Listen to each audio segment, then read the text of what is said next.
Assalamualaikum warahmatullahi wabarakatuh.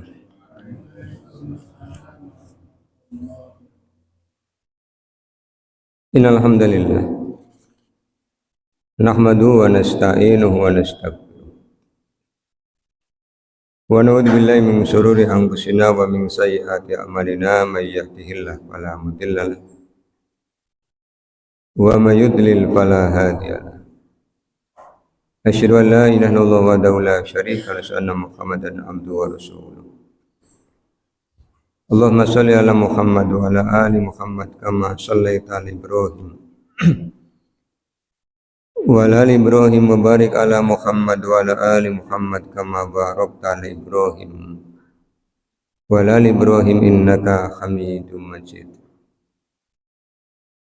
Bapak dan Ibu yang mudah-mudahan dirahmati oleh Allah, masih di Al-Quran Surah An-Nisa, kita akan mengkaji ayat 77 sampai dengan ayat 79. Di ayat ke-77 Allah Subhanahu wa taala telah berfirman, A'udzubillahi minasyaitonirrajim. Bismillahirrahmanirrahim. Alam taro ilal ladzina qila lahum kufu aydiyakum wa aqimus sholata wa atuz zakata falamma kutiba alaihimul qitalu idza fariqum minhum yakhshawna an-nasa ka khasyatillahi aw ashadda khasyah wa qalu rabbana lima katabta alainal qital laula akhartana ila ajalin qarib qul mata'ud dunya qalilun wal akhiratu khairul liman ittaqa wala tudlamuna fadila. Alam taro, apakah kamu tidak memperhatikan ilal ladzina, kepada orang-orang yang qila dikatakan lahum kepada mereka, kufu tahanlah oleh kalian aidiyakum tangan kalian, wa aqimus sholata dirikanlah sholat, wa atuz zakata dan tunaikanlah zakat. Falamma maka setelah kutiba diwajibkan alaihim atas mereka al-qitalu berperang, idza ketika fariqun sebagian minhum di antara mereka yakhshawnan nasa takut kepada manusia, khasyatillahi seperti takut kepada Allah, atau asyadda khasyah atau lebih takut. Wa qalu dan mereka berkata, Rabbana ya Tuhan kami, lima katabta mengapakah engkau wajibkan alaina kepada kami al-qitala berperang, laula akhartana seandainya ditangguhkan, ila ajalin qaribin sampai beberapa saat. Qul katakanlah, mata'ud dunya kesenangan dunia itu qalilun sedikit, wal akhiratu dan kesenangan akhirat itu khairun lebih baik, liman ittaqa untuk orang-orang yang bertakwa. Wala tudlamuna dan mereka tidak dianiaya fatilan sedikit pun. Bapak dan Ibu yang mudah-mudahan dirahmati oleh Allah, Ibnu Katsir ketika menerangkan tafsir ayat ini, beliau menjelaskan bahwa pada awal-awal dakwah al-Islam di periode Makkah yang kalau di total durasi waktunya kurang lebih 13 tahun, maka Allah SWT memberikan perintah kepada orang-orang muslim untuk menunaikan sholat, karena ayat-ayat tentang sholat sudah Allah turunkan ketika Rasulullah masih berdakwah di Makkah, termasuk perintah sholat 5 waktu juga turun ketika Rasulullah masih berdakwah di Makkah, dengan perintah dengan adanya peristiwa Isra dan Mi'raj di tahun ke-11 kenabian. Di samping itu, orang-orang muslim juga sudah terkena kewajiban zakat di Makkah, walaupun zakatnya belum mengikuti aturan yang diberlakukan oleh Allah ketika sudah ada di Madinah. Ketika di Madinah, zakatnya sudah mengikuti aturan di Al-Quran surah At-Taubah ayat 60, At-Taubah ayat 103. Jadi ada ketentuan nisabnya, ada ketentuan haulnya. Tapi kalau di Makkah itu baru kalau bahasanya lebih sederhana karena jumlah orang muslimnya juga masih sedikit dan orang kaya yang masuk Islam juga masih sedikit. Di samping melaksanakan perintah sholat, melaksanakan perintah zakat, orang-orang muslim yang masih ada di Makkah saat itu juga mereka mengalami penindasan, mengalami tekanan-tekanan dari orang-orang kafir Quraisy, sehingga mereka sangat berharap Allah Subhanahu wa taala menurunkan ayat untuk melawan. Mereka berharap ada izin dari Allah untuk melawan, turun ayat tentang perang. Karena orang-orang muslim itu kan berperang apa tidak nunggu izin dari Allah Subhanahu wa taala. Ini Allahnya belum memberikan perintah. Karena Al-Quran surah Al-Baqarah ayat 190 sampai 194 itu turun ketika Rasulullah sudah ada di Madinah. Jadi mereka berkeinginan agar Allah memberikan izin itu. Tetapi ketika sudah ada di Madinah tahun kedua Hijriah, kemudian turun Al-Quran surah Al-Baqarah 190 sampai 194. Turun Al-Quran surah Al-Baqarah ayat 100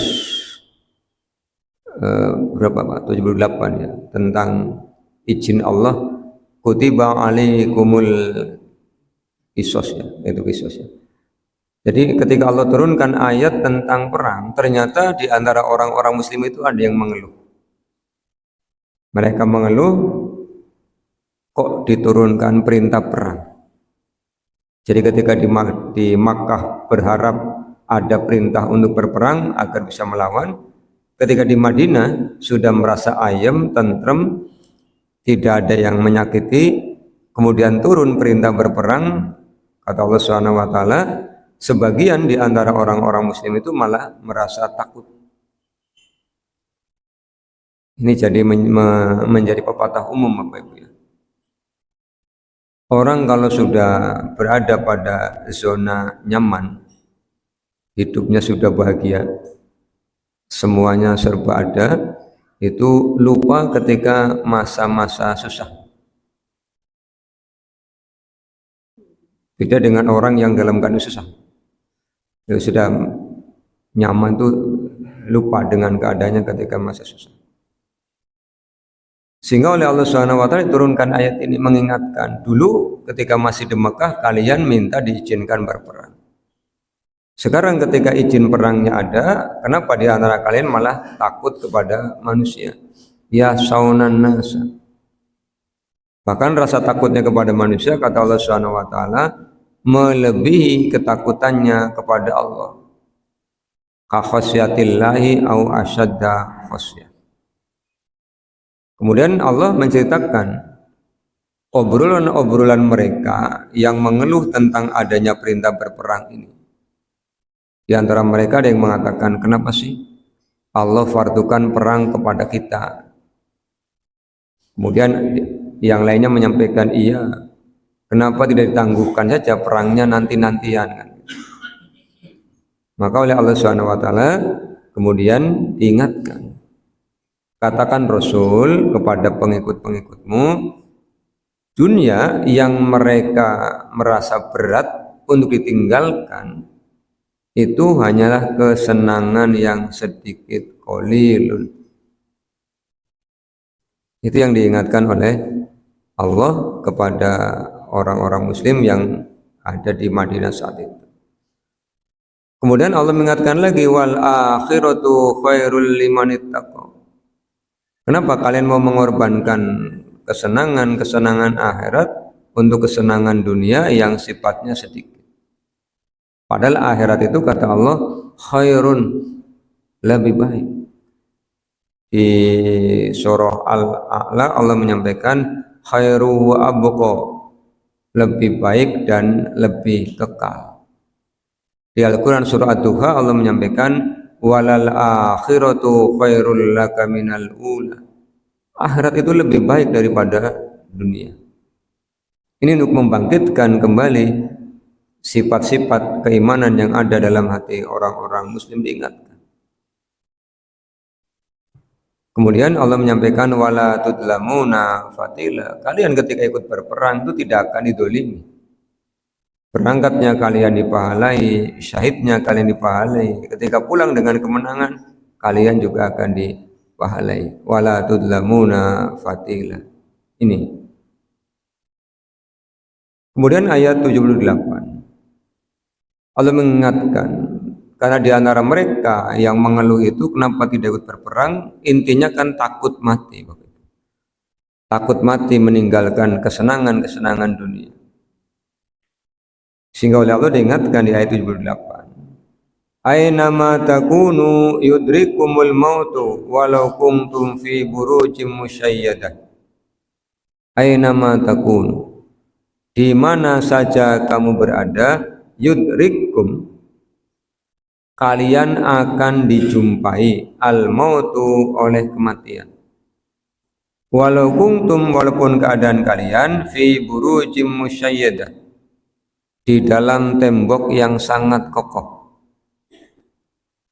Wa in tusibhum hasanatun, dan jika ditimpakan kepada mereka, dan jika mereka diberikan kebaikan, yaqulu, mereka akan berkata hadhihi min indillah, ini dari sisi Allah. Wa in tusibhum sayi'atun, dan jika mereka ditimpakan keburukan, yaqulu, mereka akan berkata hadhihi, ini min indika, dari sisimu. Qul, katakanlah, kullun, semuanya, min indillahi, dari sisi Allah. Fama liha ula'il qaumi, maka tidak ada bagi mereka, la yakaduna, hampir-hampir mereka tidak, yafqahuna, memahami, hadisan, beritanya. Melalui ayat 78 Allah SWT mengingatkan orang-orang yang tadi merasa berat ketika diperintah berperang. Mengingatkan orang-orang yang merasa takut akan kematian. Peringatannya yang pertama kata Allah, bahwa kematian itu pasti akan datang. Karena Allah SWT sudah menetapkan sunatullahnya. Dulu sudah kita kaji di Al-Quran surah Ali Imran tentang kepastian akan kematian. Jadi yang pasti akan terjadi pada kita itu Bapak Ibu, itu dua ya. Satu kematian, yang kedua hari kiamat, itu pasti akan terjadi. Bapak Ibu mau apa tidak mau, rela apa tidak rela, dicita-citakan atau tidak dicita-citakan, kematian itu pasti akan datang. Kalau yang lain itu masih tidak pasti, tapi kalau kematian pasti. Al-Quran surah Ali Imran ayat 185. Allah SWT menyampaikan kullu nafsin dha'iqatul maut, tiap-tiap yang berjiwa akan mengalami kematian. Wa innama tuwaffawna ujurakum yaumal qiyamah, wa innama, dan sesungguhnya tuwaffawna, akan disempurnakan, ujurakum, pahala mereka, balasan mereka, yaumal qiyamati, pada hari kiamat.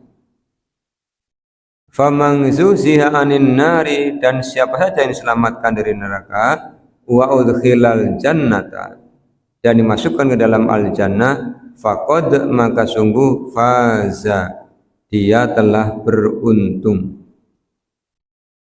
Wa mal hayatud dunya, dan tidaklah kehidupan dunia itu illa, kecuali, mata'ul ghurur, kesenangan yang memperdayai.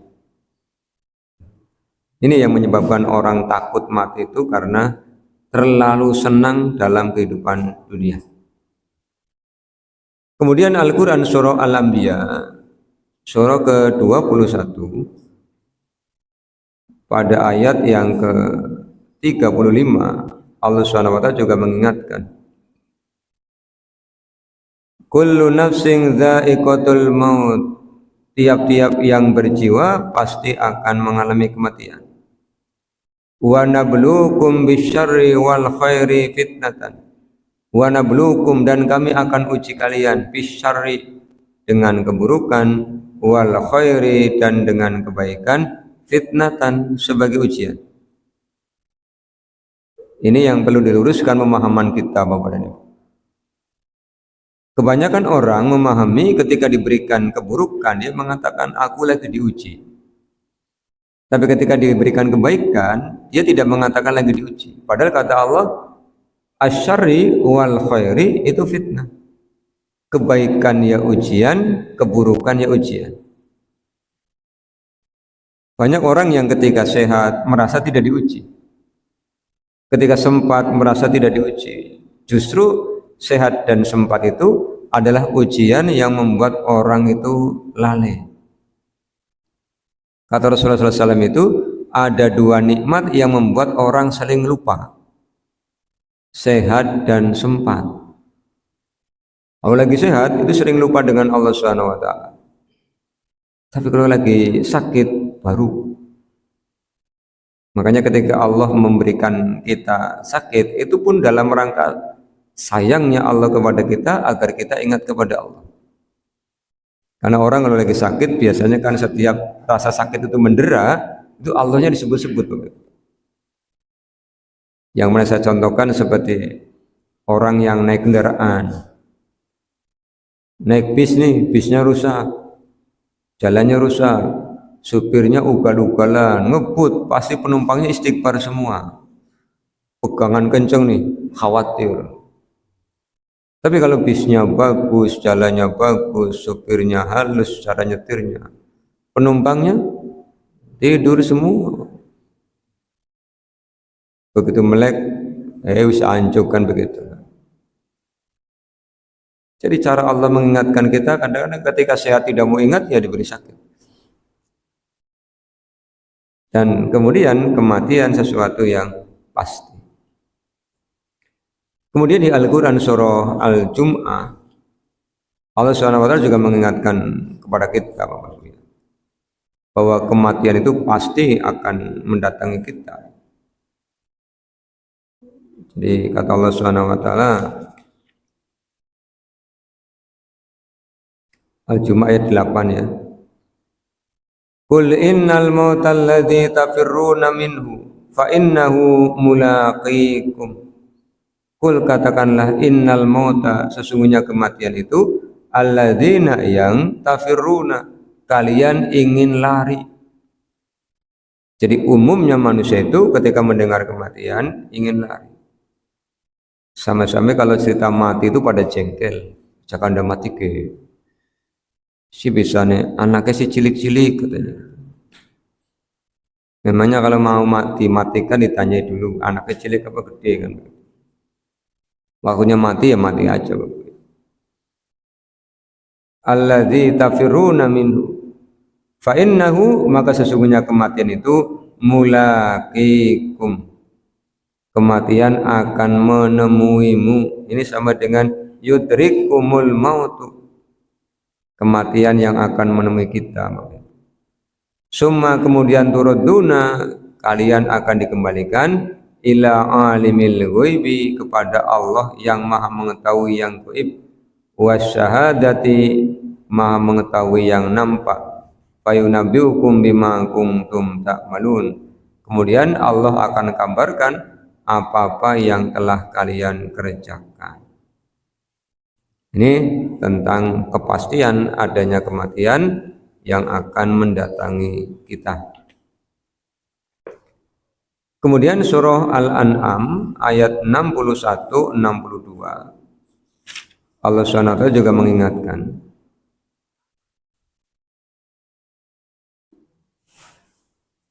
wa huwal qahiru fawqa ibadihi wa yursilu alaikum hafadhu. Dan dialah Allah al-qahir. Apa al-qahir? Maha berkuasa. Fawqa ibadihi, di atas hamba-hambanya. Wa yursilu, dan Allah mengutus alaikum kepada kalian hafadhotan, malaikat-malaikat penjaga. Jadi selain ada malaikat pencatat amal, Allah juga mengutus untuk membersamai kita itu malaikat-malaikat penjaga. Yang dalam Sahih Al-Bukhari diterangkan bahwa malaikat-malaikat penjaga itu bergantian jagani kita. Ada shift siang, ada shift malam. Jadi tugasnya 12 jaman. Shift siang ini tadi datang pada saat kita sholat subuh, ini datang membersamai kita. Kata Ibnu Katsir itu berada di depan dan belakang Bapak Ibu. Shift malam tadi udah kembali menghadap Allah. Nah, shift malam akan turun lagi di waktu Asyar. Makanya di Sahih Al-Bukhari pada kitab Mawaqitus Shalah, pada bab keutamaan sholat subuh, sholat asar, Rasulullah SAW menyampaikan janji bahwa orang-orang mukmin akan bisa melihat Allah seperti ketika di dunia melihat bulan purnama. Syaratnya apa? La taglibu, jangan sampai kalah untuk mendirikan sholat qabla tulu'is syamsi wa qabla ghurubiha. Mendirikan sholat sebelum matahari terbit, berarti sholat subuh, dan sebelum matahari terbenam, berarti sholat asar. Ini pilihannya subuh dan asar. Kenapa? Karena subuh itu musuhnya tidur, Bapak. Ya, subuh itu musuhnya tidur. Makanya kan sampai Rasulullah SAW itu menjadikan ukuran sholat yang paling berat bagi orang munafik itu adalah sholat subuh. Karena tadi musuhnya orang masih pada tidur, sehingga dibangunin dengan kalimat as-sholatu khairum minan naum.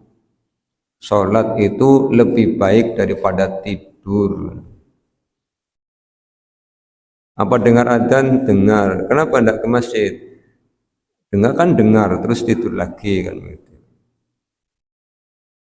Kemudian yang kedua sholat asar. Asar musuhnya apa? Sibuk. Jadi asar itu musuhnya sibuk. Padahal perintahnya sholat itu yang utama adalah di awal waktu. Tapi banyak orang yang ketika asar itu ngende-ngende waktu. Yang namanya waktu sholat asar itu mengikuti pergeseran matahari. Jadi ada kalanya 2:30 lebih sedikit sudah masuk asar. Ada kalanya jam 3, ada kalanya jam 3 lebih 10, lebih 15. Jadi tidak boleh kemudian asar kok dipatok waktunya. Apapun bulannya, asar jam 5 misalnya. Berarti sholatnya dikalahkan untuk kepentingan dunia. Allahnya dinomor sekiankan untuk urusan pekerjaan. Sehingga Quran pun oleh Allah diturunkan untuk mengingatkan itu. Hafidhu ala sholati, hafidhu ala sholawati wa sholatil wusta. Jagalah oleh kalian waktu-waktu sholat. Maka dulu ada iklan bagus di depan MC ya Bapak ya, Mecasem itu. Tulisannya gini, hidup itu hanya menunggu waktu sholat. Kerja sambilan katanya. Ini keren. Jadi kerja itu sambilan, begitu waktu sholat datang tinggalkan, jangan dibalik. Jangan saya punya pikiran kerja utama, sholat anggar nganggur, ini kan pelanggaran Bapak Ibu. Yang diudag-udag gitu, pegawai yang diudag-udag, tidak akan menolong dia nanti kalau sudah berada di hadapan Allah Subhanahu wa Ta'ala. Ini pada keliru. Yuk sholat. Engkau wongnya durung pada kumpul. Tinggal. Kayak kita naik kereta. Waktunya berangkat lah kawongnya orang saya nggak wong. Yang penting ada yang nyetir. Mangkat tinggal. Ini generasi kita yang oleh Allah SWT diingatkan ya. Ini karena sholat itu bekal yang utama setelah nanti kita meninggal dunia. Dan sholat ini juga bekal utama ketika kita masih hidup di dunia. Di surah Maryam ya, kita hidup di era yang sudah Allah ceritakan ini. Surah Maryam ayatnya 59. Fa khalafa min ba'dihim khalqun adaa'u sholata wattaba'u syahawati fasawfa yalqawna ghayya. Fa khalafa kemudian menggantikan min ba'dihim dari sesudah mereka khalfun generasi adaa'u sholata yang menyepelekan sholat. Kita itu sekarang hidup di era generasi yang menyepelekan sholat. Kenapa? Ya tadi lagi sibuk nyambut gawe, ake pegawean, masjid dadak sepi begitu. Jadi masjidnya ramai kalau orang musim pegawean. Wong pada nganggur ke masjid ramai, ake pegawean, masjidnya sepi. Apa mereka tidak dengar adzan? Dengar. Saya pernah suatu ketika pulang safar. Kemudian azan asar saya mampir ke masjid bersama istri ya. Masjidnya Masya Allah besar. Sholat kita kaum pria hanya 3 orang Pak. Bapak yang adzan, bapak yang imami, terus saya musafir. Di belakang sutro kata istri ada 7 orang. Kemudian saya tanya sama yang adzan setelah selesai sholat sambil pakai sepatu, saya ngobrol Bapak, ngapunten, teng mriki kadose griya kathah tiang-tiangnya kok mboten pada jamaah. Wong lagi pada megawe Mas.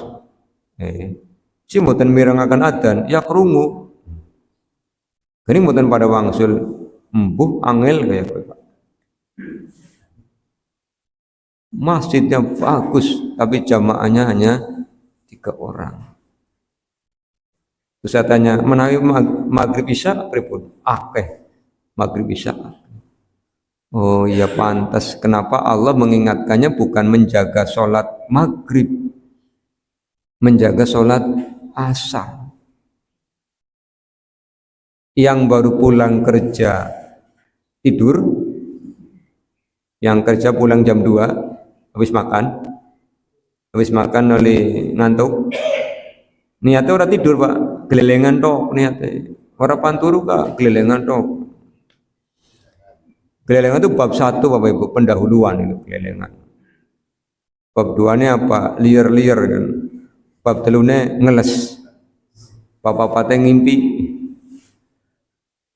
Orang tangi orang krungu adzan asar ya. Ya iya wong tengah 6 sing mana adzan asar sapa. Itu yang pulang kerja. Yang masih kerja, azan asar itu lagi sibuk-sibuknya kerja. Nanti baru adzan.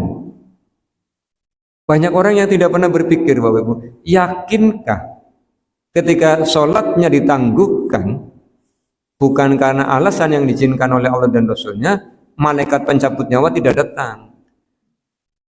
Ini kan menakutkan. Kita sering main-main dengan hal-hal yang berbahaya.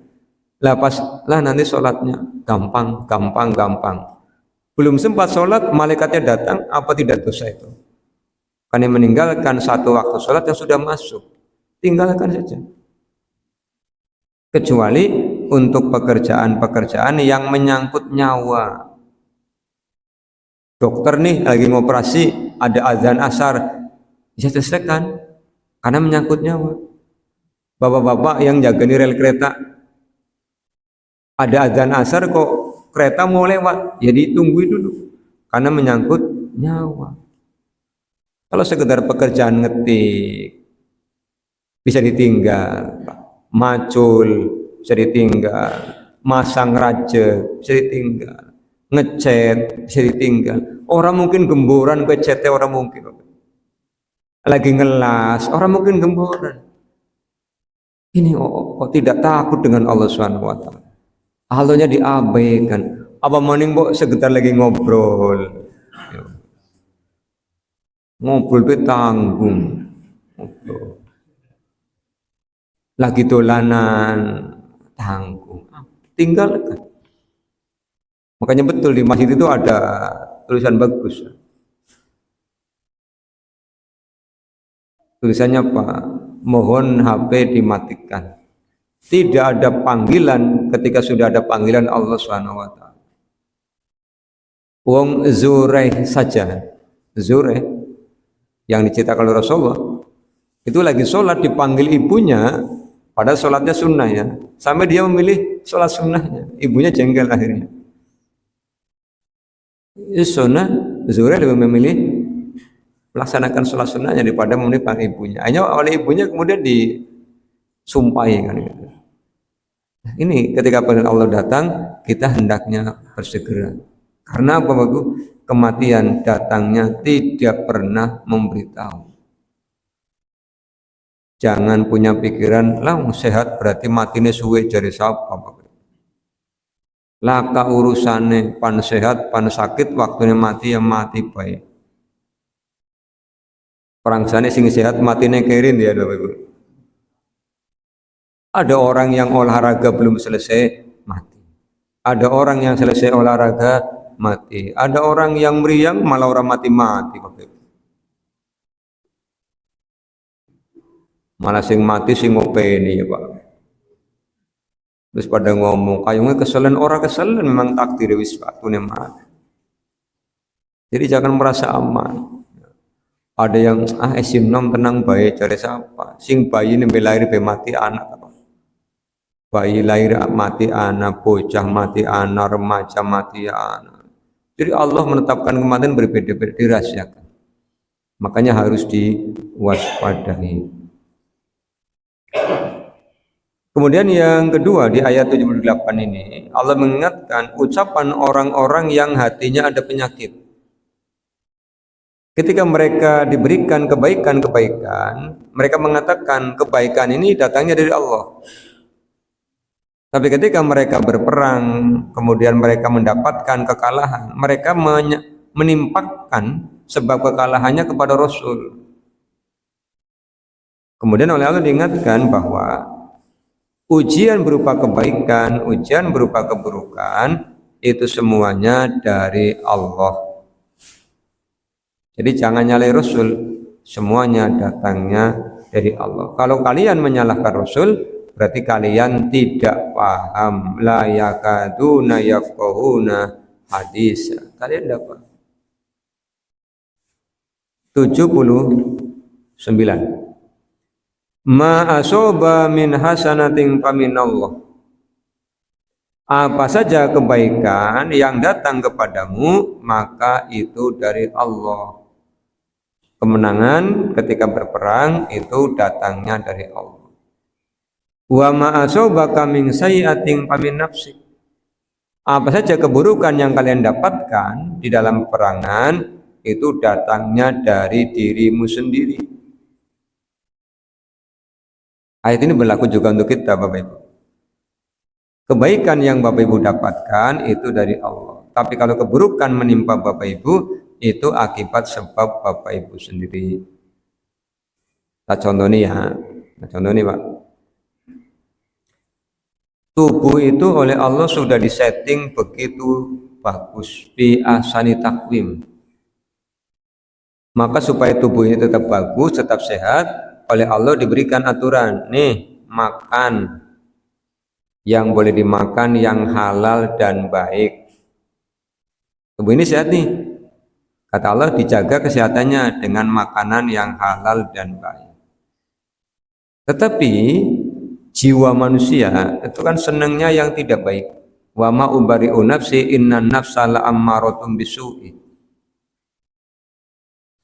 Maka ketika memakan itu tidak mikir halal dan baik.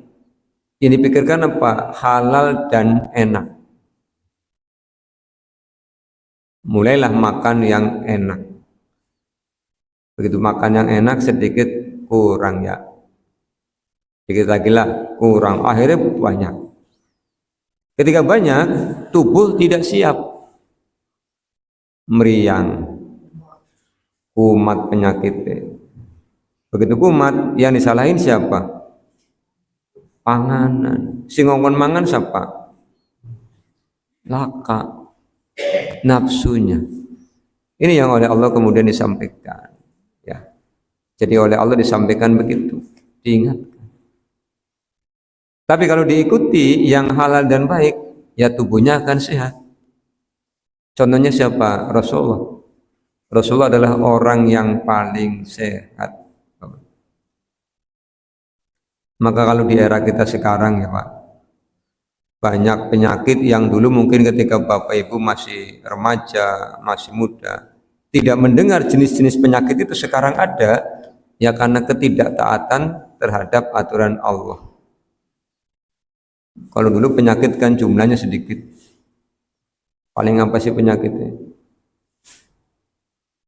Busung lapar ya, gembusen. Iya, kemudian apa Pak? Patolen ya, ayam, patolen. Kan penyakitnya paling itu. Sekarang macam-macam. Di antaranya tadi ketidakmampuan menjaga diri untuk memakan makanan yang tidak baik.